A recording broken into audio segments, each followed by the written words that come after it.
Hi friends, welcome to our Shri channel. స్టోరీలోకి వెళ్దామా? ఇక నిన్నే వరిస్తా పార్ట్ 22. మెల్లగా డోర్ ఓపెన్ చేసి క్యాబిన్లోకి వెళ్ళింది. ఎందుకో ఇప్పుడు దాకా జరిగిన దానికి తల కూడా పైకెత్తలేకపోతుంది ప్రేరణ. తన మనసు మాత్రం తెలియని దోబూచులాడుతుంది. అది బిడియమా లేక ప్రజ్వల్ అంటే ఉన్న భయమా? అయోమయంలోనే ఎటూ తెలుసుకోలేని పరిస్థితి అయిపోయింది ఆమెది.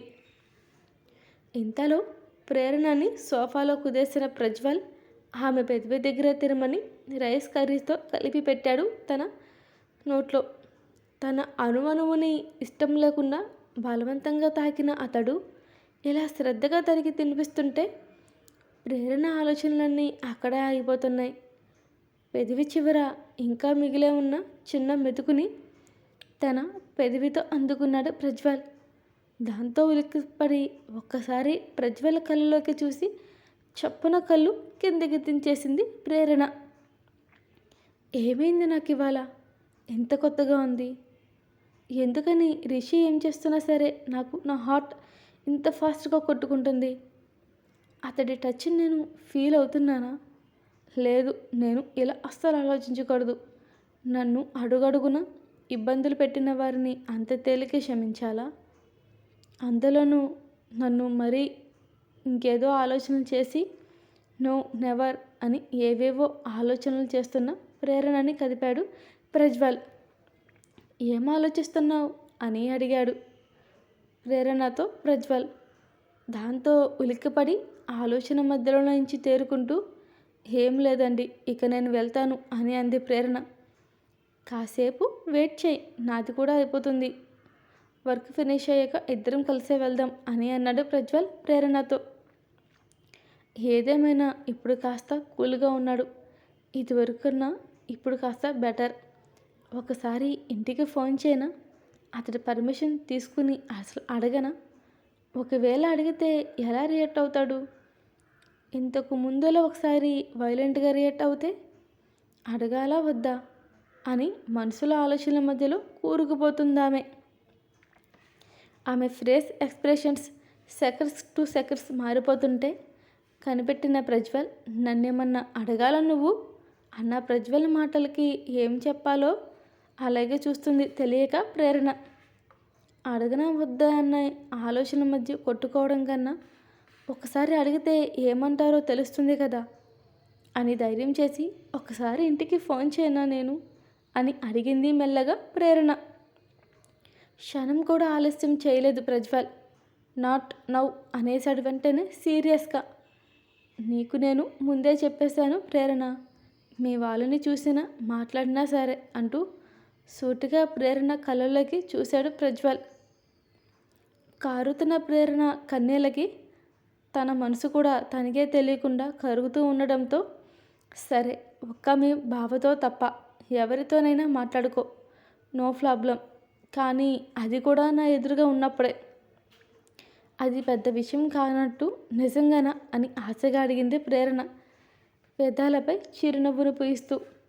హా అన్నాడు ప్రజ్వల్ మురిపెంగా ఆమె పెదవుల మీద ఉన్న చిరునవ్వుని చూస్తూ. కానీ వన్ కండిషన్ అన్నాడు పైకి లేచిన ప్రజ్వల్. అతడు మాట్లాడిన మాటలకి దాంతో ఆటోమేటిక్గా నవ్వు కాస్త ఆవిరైపోయి, ఏం కండిషన్ అని అంటూ బెదురుగా అడిగింది ప్రేరణ. నువ్వు ఏం మాట్లాడినా నా ఒడిలో కూర్చునే మాట్లాడాలి. నువ్వు ఫోన్ మాట్లాడినంతసేపు నేనేం చేసినా నువ్వు సైలెంట్గా ఉండాలి, ఓకేనా అని హస్కీగా మాట్లాడిన ప్రజ్వల్ మాటలకి కప్పల నోరు తెరిచింది ప్రేరణ. కనీసం ఆమెని పర్మిషన్ అడగకుండానే విశ్వనాథం గారికి ఫోన్ కలిపి ఆమెని తన ఒడిలో ఎత్తి కూర్చోబెట్టుకుని ఆమె భుజం మీద పెదవుల్ని ఆనిస్తాడు ప్రజ్వల్. అతడి మీసాల గిలిగింతలకి చేతిలో ఉన్న ఫోన్ ఎప్పుడో జారి కిందకి పడిపోయింది. ఊహించని ఆమెకి అతడి స్పర్శకి షాక్తో కళ్ళు పెద్దవి చేసి చూసింది ప్రేరణ. ఆమె నడుము చుట్టూ బిగుసుకున్న అతడి చేతులకి, ప్రేరణ ఒంటిలో రేగుతున్న ఫీలింగ్స్కి ప్రేరణ గట్టిగా తన కళ్ళని మూసేసి తన పెదాలని పంటి కింద బిగించి పెట్టుకుంది.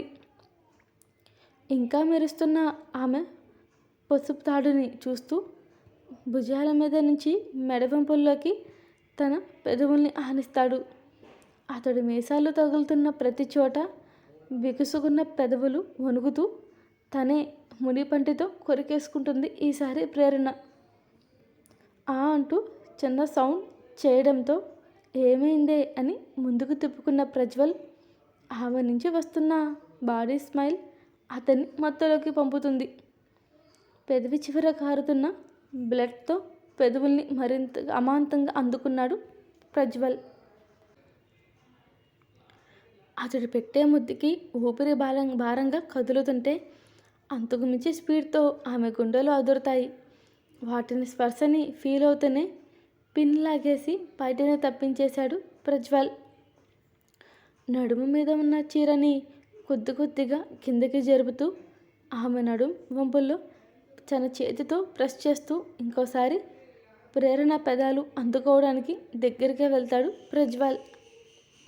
ఒకరి ఊపిరికి ఒకరికి తగులుతుంటే ఆమె పెదాల్ని అందుకోపోయే టైంలో దూరం చేసేసి నుంచుంటాడు ప్రజ్వల్ ఒక్కసారిగా.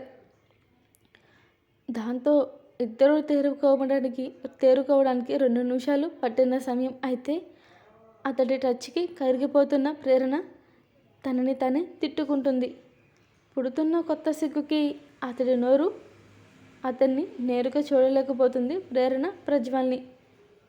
ఫోన్ మాట్లాడు అంటూ ఇంకోసారి విశ్వనాథం గారికి ఫోన్ డయల్ చేసి ప్రేరణ ఒడిలో వేసి పర్సనల్ క్యాబిన్లోకి వెళ్ళిపోయాడు ప్రజ్వల్. దగ్గర 4 రోజుల తర్వాత మాట్లాడుతున్న ఫోన్ ఇంట్లో వాళ్ళతో. వణుకుతున్న చేతుల్లో చెవిలో పెట్టుకుంది ఆమె. ఫోన్ లిఫ్ట్ చేసిన విశ్వనాథం గారు హలో అన్న మాటలే వింటుంది. స్పందన లేకున్నా ఉన్న ప్రేరణ. ఆమెకి ఏడుపు తన్నుకొచ్చేస్తుంది. వద్దన్నా మరి. డాడ్ అని మెల్లగా పిలిచింది ప్రేరణ. ఈసారి విశ్వనాథం గారు సైలెంట్ అయిపోయారు. పక్కనే ఉన్న రాధిక గారు ఆ మాటలు వినేసి ఫోన్ లాక్కున్నట్టే ఆయన దగ్గర తీసేసుకుని రానా అంటూ ప్రేమగా పిలిచారు ఆవిడ. గుండె లోపల అది బాధో ఆనందమో తెలియదు కానీ ఎగిసిపడుతుంది ఆ క్షణంలో ఆమెకి. ఎన్నో మాట్లాడాలి అనుంది కానీ ఏం మాట్లాడాలో తెలియట్లేదు. గొంతు పట్టేసింది. మాట్లాడడానికి కూడా రావట్లేదు. ఓ రకంగా చెప్పాలంటే గొంతు పూడుకుపోయిందేమో. మాటలే రానంతగా బయటికి. అక్కడ పుట్టింట్లో ఉన్నంతసేపు డాడ్ వెనకాల పడింది.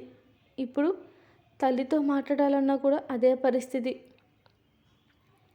కూతురు తండ్రితో ఎంత ఎమోషనల్ అయినా కనెక్ట్ అవుతారో తల్లితో కూడా అంతే ఎమోషనల్గా కనెక్ట్ అవుతారు. అందుకు ప్రేరణ కూడా అతీతం ఏం కాదు. బహుశా అన్ని సందర్భాల్లో బయటపడరేమో. రాధిక గారు మాటలు వింటేనే దాన్ని వీడియో కింద ట్రన్ చేసింది వేద తల్లిని చూద్దామని. ఇద్దరిని చూస్తున్న ప్రేరణకి కళ్ళల్లో నుంచి కన్నీరు కారిపోతుంటే కూతుర్ని నిండుగా ఉన్న పసుపు కుంకుమలతో చూస్తున్న తల్లిదండ్రులకి ఇది అని చెప్పలేని భావం. అసలు పెళ్ళయ్యాక ఎలా ఉందో తెలియక ఎంతో నరకం అనుభవించారు. అది బహుశా వాళ్ళకి మాత్రమే తెలిసేమో. ఆమె మీద బెంగతో ఇద్దరూ ఎన్నో నిద్రలేని రాత్రులు గడిపి ఇప్పటికే చిక్కి సగమయ్యారు. ఇంతలో ఎలా ఉన్నావురా, బాగానే చూసుకుంటున్నాడు వాడు అని అడిగారు రాధిక గారు.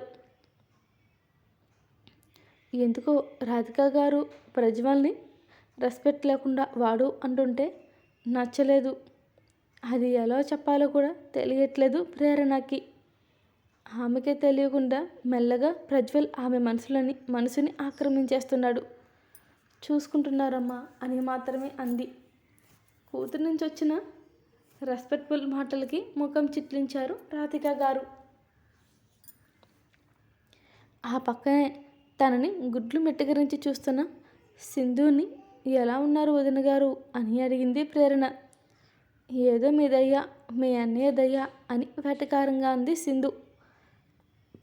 తర్వాత నార్మల్ అవుతూ ఏడుస్తూ ఎలా ఉన్నావే అని అడిగింది వెంటనే.